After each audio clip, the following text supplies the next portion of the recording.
오늘 제가 진짜 기가 막힌 얘기 하나 해드릴게요. 친구가 회계 처리나 뭐 재무제표나 뭐 이런 것들을 하는 친구인데, 저도 사실 뭘 하는 앤지는 잘 모르겠는데, 이 베트남 친구인데, 이 친구가 주로 하는 일은 뭐냐면 대기업들을 상대로 뭐 세금이나 뭐 회계 처리나 이런 것들을 좀 봐주는 친구예요. 저는 보통 이 아파트를 분양하기 전에 이런 친구들한테 좀 소스를 받아요. 왜냐하면 제가 아파트 분양하는 게 혹시라도 좀 도산하거나 이러면 안 되잖아요. 사실 그래갖고 이 친구들이 이제 뭐 그런 대기업들을 상대로 재무제표나 이런 것들을 보기 때문에 어디가 뭐 좀 안 좋다, 어디가 좀 좋다, 지금 자금 상황이 좋다 안 좋다 이런 것들을 잘 알거든요. 그래서 그런지 몰라도 제가 지금까지 이렇게 분양했던 것 중에 보면 도산한 게 사실 하나도 없어요. 뭐 다른 부동산들 중에서 막 했는데 막 못 지어지는 것도 있고 하잖아요. 막 제가 분양했었던 것 중에 지금 아직까지는 그런 게 하나도 없었거든요. 이제 아무래도 이런 친구들이 좀 소스를 준 덕분이라고 생각을 해요. 사실 저는 제가 뭘 막 잘나가지고 막 알아보고 한 거라기보다는 이 친구들이 좀 소스를 좀 많이 줬단 말이에요. 요번에 이 친구들이 저한테 얘기한 게 있었어요. 그랩이 이제 곧 드론으로 배달을 할 수 있다 라는 얘기를 하더라고요. 그래서 이제 뭐 그런 것들 진짜 준비하는지 모르겠지만, 물론 그런 카더라 일 수 있겠지만 뭐 충분히 베트남에서 그랩이 그럴 수 있다고 봐요. 왜냐하면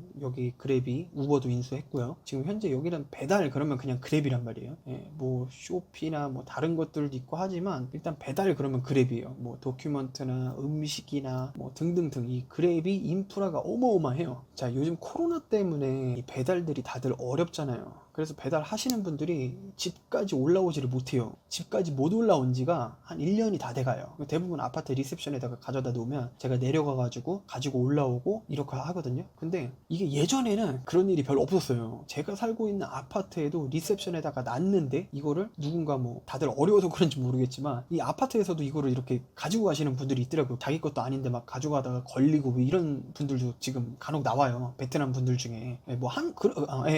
근데 한국 사람이라 그래갖고 없는 거 아니에요. 한국 사람들도 있어요. 아니 실제로 한국 사람들도 있어요. 한국 사람도 한 두 번인가 실제로 걸려가지고 망신당한 적도 있었어요. 드론으로 만약에 배달을 하면 그런 일이 없을 거 아니에요. 집까지 딱 해가지고 딱 배달해주고, 뭐 예를 들어서 뭐 창문에서 받고, 뭐 영화에서나 있는 일이지만 아직까지는. 근데 이런 베트남은 아직까지는 이 드론과 관련해서 풀어야 될 문제가 되게 많아요. 아직까지는. 아마도 그랩뿐만이 아니라 라자다나 그 외 쇼핑몰들 뭐 이런 데도 아마 지금 같은 시국에 막 준비를 하고 있으리라고 보고 있어요. 그냥 뭐 드론이라는 게 한국도 그렇겠지만 날리고 싶다고 해서 막 날리고 막 그러질 못해요. 이 드론 배달이라는 게 장점이 되게 많겠죠. 한두 시간 이내에 막 배송도 가능하고, 길게 봐서는 인건비도 줄고, 여러 가지 장점들이 많은데, 이게 그냥 단순하게 드론으로 그냥 상품만 딱 올라간다 갖고 딱 전해주고 이렇게 될 수가 없는 게, 드론으로 배달을 하려면 인공지능이나 뭐 자율주행 뭐 이런 AI 기술하고도 결합이 다 돼야 돼요. 그래야지만 쉽게 갈 수가 있어요. 만약에 드론으로 배달하는데 누군가 그 드론 조종해가지고 이렇게 리모컨처럼 우리 비행기 띄우듯이 그렇게 배달을 하는 거는 사실 어렵거든요. 그거는 현실적으로 그렇게 할 것 같으면 그냥 그랩으로 보내는 게 나아요. 여기 인건비가 싸니까. 제가 볼 때는 무슨 아파트 몇 동 몇 층 몇 호 그러면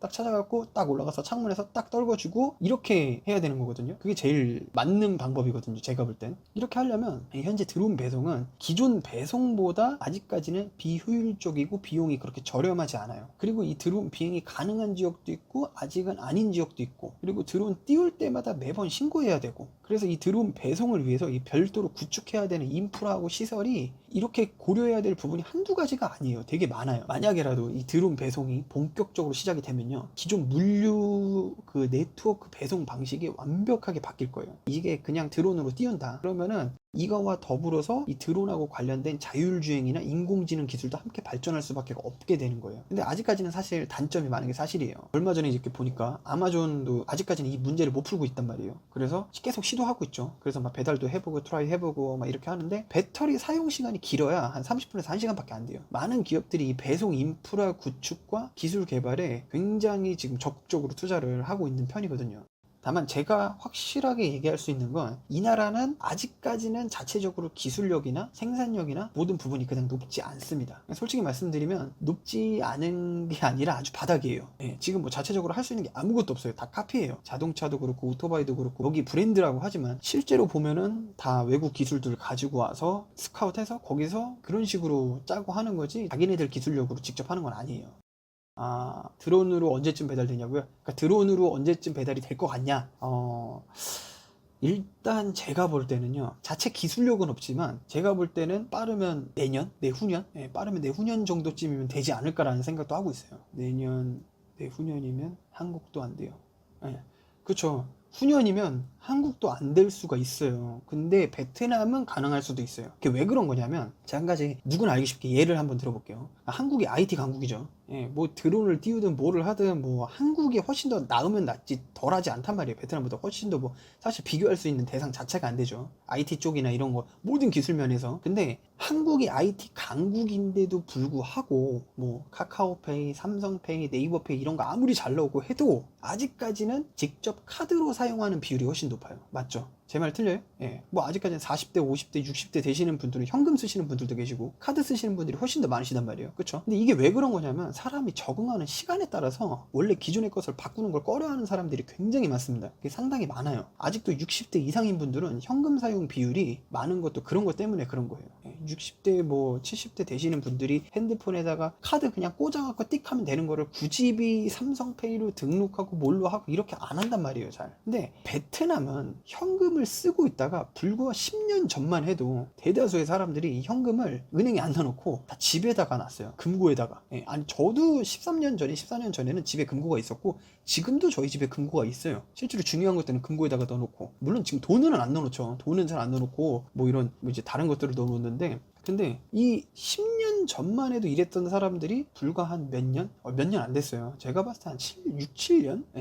6, 7년, 8년? 그때부터 베트남 사람들이 은행에 돈을 조금씩 넣기 시작하는 거예요. 이자를 많이 준다. 그래가지고 은행을 넣어놓기 시작했는데 예전엔 더 많이 줬단 말이에요. 근데 왜 은행에 안 넣어놨냐? 은행을 못 믿었던 거죠. 근데 지금은 은행을 좀 믿으니까 막 돈을 넣어놓기 시작했어요. 근데 은행에 넣어놓으면서 이제 은행에서 항상 하는 행동들 있죠. 카드 발급 받으세요. 신용카드 어떻게 하세요? 이런 것들 있잖아요. 근데 카드를 발급 받았어요. 근데 카드를 발급 받으면서 거의 동시에 모바일 뱅킹이 나왔단 말이에요. 그러다 보니까 사람들이 카드를 잘 안 쓰고 조금 더 편한 모바일 뱅킹을 쓰게 된 거죠. 그러니까 사람들이 카드를 발급받기는 했는데 실제로 사용 빈도가 굉장히 적어요. 오히려 모바일 뱅킹 쪽이 훨씬 더 많이 늘기 시작했다는 거예요. 한국은 현금을 많이 썼었던 나라고 현금 다음에 카드를 많이 썼잖아요. 벌써 몇 년을 그렇게 카드를 썼잖아요. 그러다가 이제 모바일 뱅킹이 나오니까 젊은 친구들은 모바일 뱅킹 빨리빨리 하는데 나이가 드시는 분들은 조금만 변화가 있어도 잘 못하신단 말이에요. 하기도 싫어하시고. 근데 베트남도 마찬가지예요. 베트남도 카드를 발급받긴 했는데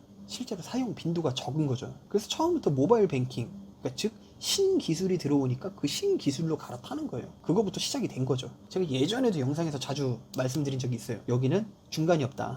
왜냐? 자체 기술력이 없으니까. 흑백 TV 나오고 칼라 TV 나오고 평면 TV 나오고 이래야 되는데 그게 아니라 흑백 TV 없이 그냥 바로 칼라 TV 나오고 평면 TV 바로 나오고 막 이런 식이었고 그리고 뭐 카세트 없이 CD 플레이어 나오고 뭐 이런 식이에요. MP3가 이 나라가 없었어요. MP3가 없고 CD 플레이어에서 바로 핸드폰으로 넘어갔어요. 저희가 어렸을 때 막 MP3 들고 다니고 했었던 그 MP3를 잘 안 들고 다녔고 CD 플레이어였다가 바로 핸드폰으로 넘어간 케이스죠. 그런 것처럼 여기도 이제 그냥 모바일 뱅킹 쪽으로 간 거예요. 그러니까 즉 이 얘기가 뭐냐? 그랩이나 이런 외국 기업들, 잘 나가는 외국 기업들이 들어와가지고 신기술을 딱 적용시키면 한국보다 훨씬 더 빨리 진행될 수도 있다는 거예요. 발전 속도가. 물론 그 어느 한 부분만 그러겠죠. 전체가 다 그럴 수는 없죠. 그거는 그럴 수는 없어요.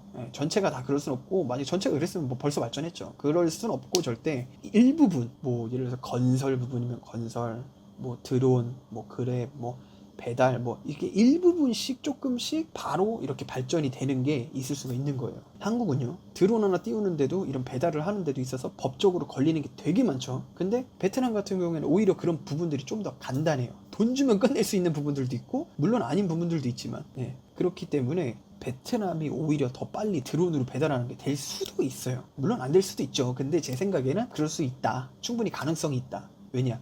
자체적으로 기술이 없기 때문에 외국 기술이 들어오면은 그럴 수도 있다라는 거고요.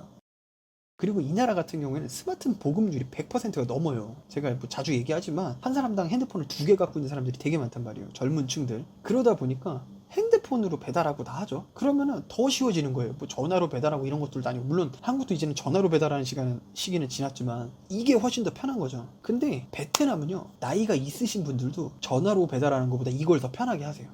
왜냐면 이거부터 배웠기 때문에. 아무튼 언제가 될지는 모르겠지만 이 코로나가 끝나면 편리하고 새로운 세상이 또 나타나지 않을까 싶습니다. 이제 이 비대면부터 해가지고 배달이며 이런 것들이 발전해야 되는 속도가 있는데 그거보다 더 빨리 발전이 되고 있는 것 같아요. 이 코로나 때문에. 예, 그래서 뭐 어쩔 수 없이 그냥 집에만 있고 쇼핑몰들이나 배달을 해야 되는 상황이고 그러다 보니까 더 속도가 빨리 붙어가지고 더 빨리 발전이 된 것 같고요. 오늘의 제가 감사한 일은 사실 오늘 좀 감사하면서도 조금 기분이 그랬어요. 오늘 그 아프가니스탄 그 뉴스를 좀 보면서 저쪽은 전쟁이고 하는데 나는 여기서 지금 진짜 앉아서 편하게 막 유튜브도 찍고 먹고 싶은 밥 다 먹고 이렇게 했다는 거에 되게 감사하더라고요. 내가 이러고 살고 있다는 거에 대해서. 만약에 전쟁 나면은 지금 이렇게 밖에 못 나가고, 물론 여러분들도 힘드시겠지만 밖에 못 나가고 이렇게 맨날 집에만 있고 하는 게 물론 힘들겠죠. 하지만 그래도 아프가니스탄에 있는 그런 난민들보다는